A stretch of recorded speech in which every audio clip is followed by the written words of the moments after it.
Welcome to Stories from the Park, a Heritage Park podcast. Hi, I'm Keziah Quill, Chief Curator. And I'm Dominic Terry, Communications Manager here at Heritage Park.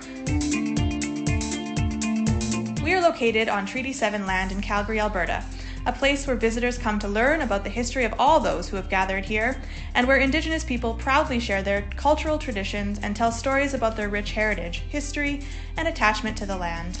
In this two-part episode, we'll be talking about the history of Chinese people in Western Canada, and more specifically, the experience of Calgary's Chinese population in one of Canada's oldest Chinatowns. And we'll dive into Chinese connections to Heritage Park's historical village. Our guest is Dale Lee Kwong, a Calgary poet, playwright, and essayist. Dale is a third-generation Chinese Calgarian exploring Chinese Canadian history, diversity and inclusion, adoption, and LGBTQ issues. Hi, Dale. Thanks for doing this. Yeah, thanks, Dale, for coming. Thanks for having me. Dale, why don't you tell us kind of give us an overview of Chinatown, not necessarily Calgary's Chinatown, but Chinatowns in general, and kind of how they came to be. Well, there's a lot of ways that Chinatowns evolved, and they were a place of segregation, basically, because people didn't want to live amongst the Chinese people. So in Calgary, for example, when James Short opposed the building of the Canton Block in our currently third Chinatown, he was worried about his property values going down. People, had misconceptions and stereotypes about Chinese people and didn't know Chinese people. Obviously, at the beginning, a lot of Chinese people couldn't speak English and communicate. So these people were dressed differently, ate differently, spoke differently, and people fear the unknown. So it was a way of isolating the Chinese, but it also became a way for the Chinese to access services that they might not otherwise get, because people also didn't want to serve Chinese people or interact with them. So it was kind of a multi-purpose, convenient way of keeping the Chinese away from Canadian society, American society. And so now the fight to save Chinatowns is to preserve that history. And so what was once something to set us apart in a negative way, we're actually setting apart in a positive way to celebrate Chinese culture. That's awesome. You mentioned 3 Chinatowns in Calgary. Can you tell us a little bit about how come there were 3 Chinatowns in Calgary? Well, again, it has to do with, the expansions of cities. So Chinatowns traditionally are always on the outskirts of an area. Right. And so as that area grows, what then was the outskirts becomes a desired area. So the first Chinatown in Calgary is located approximately behind the current City Hall. And when the CPR announced they were laying the tracks along 9th Avenue, which was actually unexpected. It was supposed to have been, or people were hoping it would go in section 14, which was Inglewood. And the CPR said, no, we want this area. So then the Chinese were displaced kind of behind the Calgary Tower. That was second Chinatown. And then that property also became valuable and the rent skyrocketed, obviously. And so Chinese were evicted or couldn't pay the rent. And then the Chinese community, they're not dumb. They're like, we need a place where we're not going to constantly be displaced. And so they pooled their money, 10 businessmen pooled their money and bought the land where the Canton Block now sits. And as I mentioned just earlier, James Short and others on council and citizens tried to prevent that. Now you have to also understand that that was during the Chinese Exclusion Act era, which was, nicely called the Chinese Immigration Act, which is so ironic because it was about non-immigration. But Chinese were considered aliens, and of course, aliens can't own property. So the way they presented at City Council and talked about how they were contributing members of society, and the way they skirted owning property on Center Street, what's currently Center Street, is it was bought under the names of Chinese associations. So, you know, in Chinatown, there's clubs, benevolent societies, clans. Right. So that's who owned the property initially, not an individual or 10 individuals. And so no alien owned that land. And so the third Chinatown that currently sits has pretty much gone through the same thing with trying to be pushed out. So in 1960, the late 60s, council wanted to build what was called the East-West Penetrator. This was an era of urban sprawl. And so from East Village through Chinatown, an 8-lane freeway was planned, and it would have really divided Chinatown, which was already divided by Center Street, but it would have essentially eradicated Chinatown.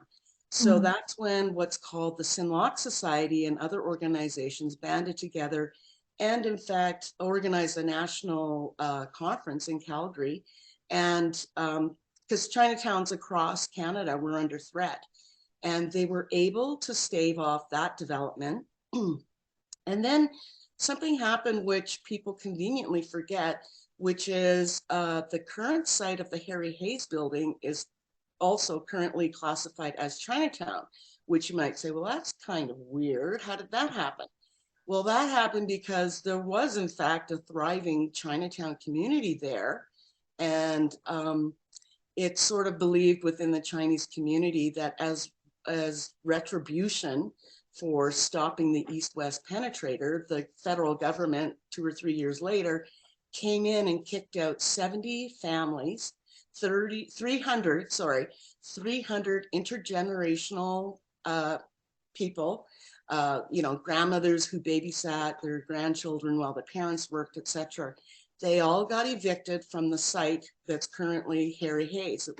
So the federal government, a couple of years after the East-West Penetrator was stopped, kicked out, appropriated the land, kicked out 70 Chinese families, which was about 300 people of intergenerational ages. So grandparents who babysat their grandchildren. And within our culture, it's quite common for 3 generations to live under one roof. And so those people were all dispersed.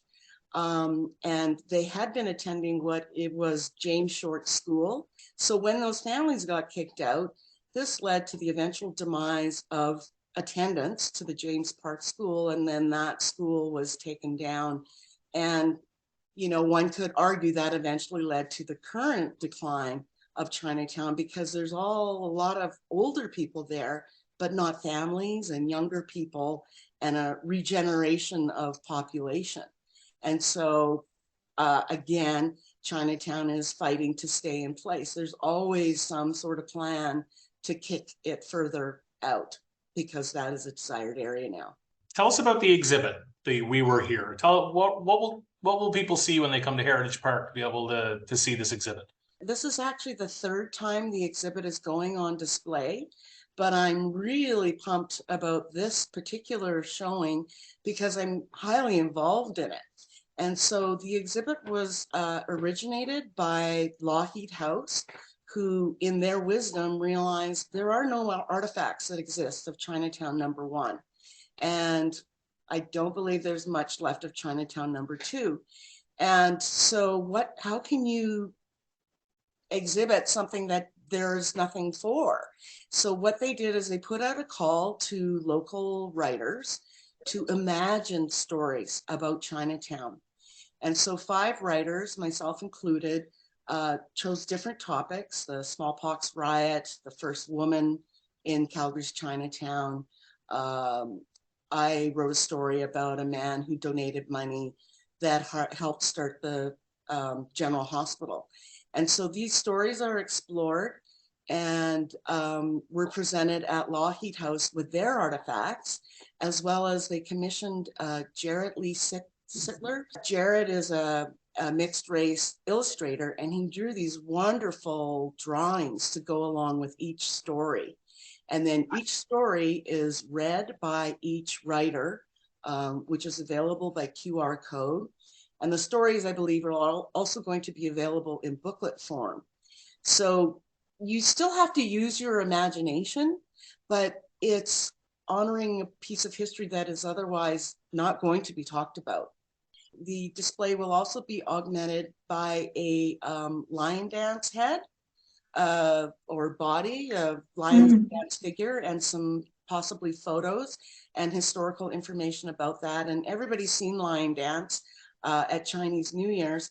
And so when the opening happens on January 14th, Saturday, January 14th, from 10 to 4 p.m., at 11 a.m., the Jingwo Association is going to present a lion dance. So there's some key sites on Heritage Park where we can learn more about the Chinese Canadian experience. Can you tell us a bit about some of those sites and the stories that we should work on telling in them? Oh, yes. Well, I mean, the railroad is the beginning, the building of the railroad and all the lives lost building the railroad, how those men were sort of tricked into coming to Canada to build the railroad for half the pay of Canadians and promised return fare home. And then the contractor reneged on that.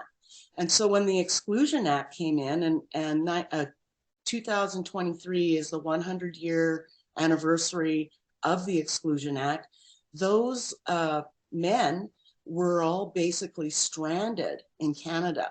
So they had to pay $500 head tax to get in, to build the railroad at half the pay under the most dangerous circumstances. And then they were stranded here. And I just read this term this morning. They were called married bachelors. And so what that means is they had families in China, and they were not able to bring their families over or to bring Chinese women over to make them brides and wives. And so families were separated for generations. Also, there's other industries portrayed at Heritage Park. So coal mining is another example. In BC, there were logging and forestry, which you don't have at Heritage Park, but there are farmhouses. And so part of the reason Lougheed House did their display was that there were Chinese cooks at Lougheed House. That's the connection. And at Chinese ranches. And cooking was a really good way that Chinese men were able to earn a living, because there were certain professions they weren't allowed to access. So there's no Chinese lawyers or doctors or anything like that. As far as owning their own businesses, of course, we know the laundromat. So the laundromat at Heritage Park, the Club Cafe, which served white food, which Chinese people had to learn how to cook. And then when they introduced Chinese food, the first rendition was chop suey, which isn't even really a dish you would find in China, but it is now a Chinese, Canadian, North American dish. There were also ranch hands in Alberta from Chinese descent. What other areas? Kasaya, can you think of any? Thinking that we tell the story in the Cottage Hospital about the donation that one of the Chinese men who died, I think it was of smallpox, Jimmy Smith or something like that, he died of, and he donated money to help start the General Hospital in Calgary. Right, it was Jimmy Smith, and that is in fact who my story is about. And if I could just divert for a moment and talk about my story, and I told Heritage Park this, I wrote that story, and it is an imagination, so you know, writer's license and all that.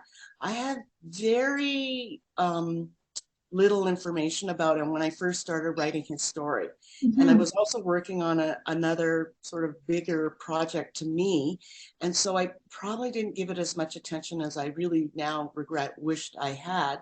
So I imagined this romantic story about Jimmy meeting this woman and wanting to leave her his money when he died of tuberculosis, I believe it was. And in the story, she says, no, don't leave your money to me. I'm fine. Like, do something with it. So that is completely fictional. In real life, Jimmy Smith was a cook at a hotel. Sorry, I believe almost the one that's on the LRT line, the York Hotel. And he learned a lot of language from, you know, customers would come in. So he picked up English and stuff like that. That's the real story. So my story did him a disservice, I believe. And also it was a disservice that we never did track down his real name. Obviously, he wasn't Jimmy Smith. And in the information I received, there's a line, and it really always bothers me. It says, he was delighted to be accepted by the Canadians, whom affectionately nicknamed him Jimmy Smith. Like, I'm Chinese and I have a Chinese name and I have an English name. And if you just suddenly randomly gave me the name Sally Brown, like, I don't think I'd be delighted about that. I mean, that's a colonialist version of history to say that he was delighted by that. What choice did he have, really? Right. So, yeah, sorry, I'm going on these little rants. That's okay. That's all right, though. But Dale, that's something that I don't think that I've ever heard somebody ever say, because when we talk about colonial stories and stories from colonial perspective, we're usually talking about Indigenous people who are either in this area or in I'm from Newfoundland originally, and there's not a ton of Indigenous people there, but colonial, we don't generally hear it spoken about when we talk about Chinese people, but that is a thing that exists in that community. Definitely. I mean, you know how false it is to say that residential schools were a good place and did good things for the Indigenous community. That is colonial history and colonial interpretation. So every time you read, even myself, when I read these Chinese histories, you always have to take it with a grain of salt. James Short, for example, is actually redeemed. So the James Short Park was quite controversial. Drew Farrell in a speech did call him a racist at City Hall.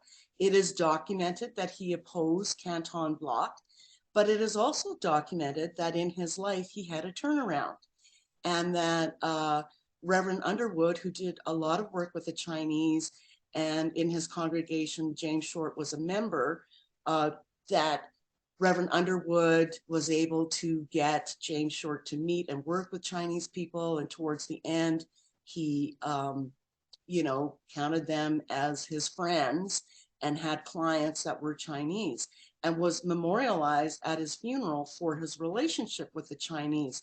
So some people said, well, then why should we change the name? Because he did become an ally. Well, again, that is not 100% proven. And he did do damage to the Chinese community. You can't erase that. So there are mixed opinions about that. This is just something I've recently thought about. And like I said, I've been reading if people want to learn really in depth Chinese Canadian history in Calgary, the city of Calgary commissioned the Chinese historical paper. It's available online at Tomorrow's Chinatown website, which is operated by the city of Calgary. Yeah. And it's about 60 pages. And you can read it and see all the ironies involved in the history of the Chinese Canadians.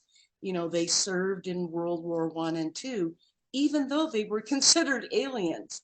They were, in fact, quite instrumental in World War II because Japan was involved, and they could be passed off as Japanese. They could blend in there. And there was a contingent that was in Hong Kong. There's a big display in the Hong Kong cemetery to Chinese Canadian soldiers. And I do know some people who visited it, and that history is not known either. And so all these stories are yet to be discovered, and this exhibit just barely scratches the surface. It's imagined. Some of it is based on fact. The person who wrote one of the stories has like a ton of footnotes at the end of her story. I, on the other hand, took the easy route and I completely fictionalized my story. There were not even any Chinese women in Chinatown until 1903. That's when the first Chinese woman came. So when we say bachelor society, it really was all men. When you have to pay $500, which was 2 years' wage at that time, you're not going to send a little girl to Canada or your wife. That's like going to take a long time to pay off. One thing I read this morning said someone spent 15 years trying to pay back that debt. I mean, that's just horrific. And the Chinese are the only group that was penalized in this way for coming to Canada, basically charged admission. And, you know, think about that. And that's Yeah. all the things that go along with the Exclusion Act.